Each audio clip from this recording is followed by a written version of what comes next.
خرجت مظاهرات معارضة من الأتراك والأوزبك الذين يعيشون في شمال أفغانستان، وشارك الأفغان الباشتو في هذه الاحتجاجات ضد الرئيس الأفغاني أشرف غني مطالبين في حقوقهم الوطنية.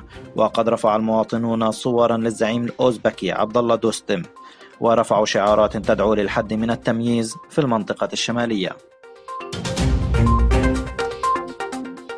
محاكمة الحاج آغلي ساوت باي، وهو معلم في تركستان الشرقية، بحيث تم نقله إلى ما يسمى مراكز التأهيل والتعليم الثقافي، وشاهد التعذيب الذي يتعرض له السجناء في هذه المراكز من قبل الحكومة الصينية، وأن التعذيب يتجاوز ما يستطيع الإنسان تحمله، وأغلب السجناء يعانون من اضطرابات ذهنية شديدة.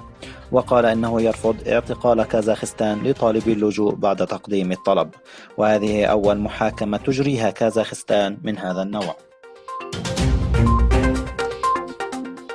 في 9 يوليو أدى أردوغان الذي أعيد انتخابه اليمين كرئيس في البرلمان التركي بوجود أعضاء البرلمان ومسؤولون حكوميون. ووفقا لإجراءات تنصيب الرئيس، قرأ الرئيس أردوغان اليمين الدستوري، ثم بدأ النشيد الوطني في قاعة البرلمان. ووفقا للتقاليد، بعد حفل التنصيب زار أردوغان قبر مؤسس الجمهورية التركية أتاتورك، ثم ذهب إلى القصر الرئاسي لتنصيبه رئيسا للبلاد. وقد حضر الحفل أكثر من 5000 شخص، من بينهم 22 رئيس دولة و28 رئيس وزراء و6 منظمات دولية. أعلن ولي العهد السعودي محمد بن سلمان والرئيس الفرنسي مارك لونغ عن تعزيز العلاقات الثنائية بين البلدين.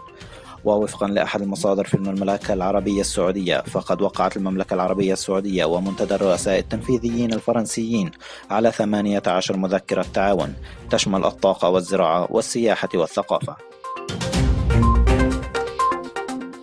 قدم وزير الخارجية البريطاني بوريس جونسون استقالته لرئيس الوزراء في 9 يوليو، ويعتقد الرأي العام أن استقالة جونسون تتعلق بخلاف مع رئيس الوزراء تيريزا على موقف خروج بريطانيا من الاتحاد الأوروبي. وفقا للمصادر التايلاندية، تم إنقاذ جميع الأولاد 12 ومدربهم المحاصرين في كهف مغمور بالمياه منذ أكثر من أسبوعين. وقال وزير الصحة التايلاندي إن 2 من الأولاد أصيبوا بعدوى في الرئة، لكن الجميع كانوا أقوياء بشكل كبير. وقد عزل الأطفال في الوقت الحالي عن عائلاتهم لمنعهم من الإصابة بأي عدوى، وسيتم إبقاؤهم في المشفى لمدة أسبوع.